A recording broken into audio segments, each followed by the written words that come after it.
On remarque dans notre société que beaucoup de femmes sont actives, notamment dans le monde du commerce, mais elles peinent malheureusement à faire grandir l'entreprise.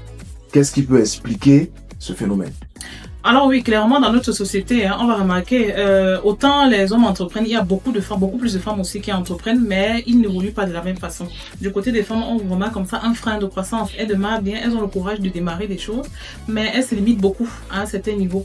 Alors, ce qu'on peut dire après observation, c'est que l'échec dans le monde des mamans entrepreneurs se résume comme ça aux problèmes de mindset, aux problèmes des finances et aussi à cette difficulté à trouver l'équilibre entre le business et la famille. Pouvoir garder l'équilibre familial tout en restant en affaires.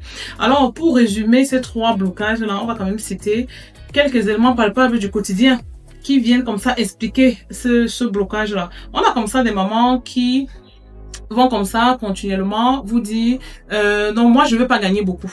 C'est-à-dire que tout part déjà du narratif qu'elles se disent, la façon dont elles parlent de leur entreprise. Ça en dit long sur le devenir de celui-ci. Ok, moi je fais juste un petit truc, je fais juste ça pour m'en sortir. Donc ça en général c'est le genre de maman.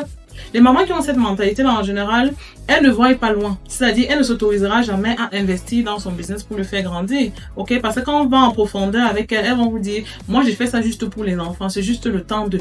Ok? Donc, elles ne vont pas penser nouvelle stratégie. Elles ne sont pas là pour la stratégie. Elles sont juste là opérationnelles. Elles ont juste le statut. Je fais aussi telle activité. Ça m'occupe. Elles veulent juste s'occuper. Et en général, quand elles réfléchissent comme ça à la fin, donc ça, en fait, elles sont très occupées au quotidien, mais financièrement, elles ne font pas du chiffre, en fait. C'est-à-dire, ce qu'elles gagnent suffit effectivement juste à nourrir les enfants, comme elles disent. On a également cette mentalité de victimisation qui les bloque beaucoup. Parce que vous allez avoir beaucoup de mamans qui vont vous dire, ah, moi, mon véritable problème, c'est mon mari. En fait, si mon mari me soutenait, je serais déjà à ce niveau, ok?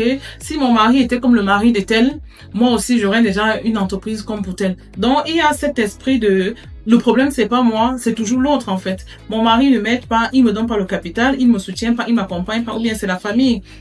La famille ne m'aide pas beaucoup, on ne m'encourage pas, ou bien parfois c'est les enfants, où le focus est mis sur les enfants. Non, c'est parce que les enfants sont tout le temps malades. Non, c'est parce que mes enfants sont encore petits. Donc, en général, quand on voit ce genre de mamans, elles ont du mal même à accepter d'être formées. Ça veut dire que quand vous avez des propositions de formation comme ce qu'on organise ici au cabinet tout le temps, elles ont toujours une excuse de ne pas passer à l'étape supérieure. Donc, en fait, elles se bloquent elles-mêmes et elles essaient de trouver dans leur quotidien comme ça le bouc émissaire sur qui elles vont rejeter la cause de leur blocage. Et ça, c'est vraiment purement mental.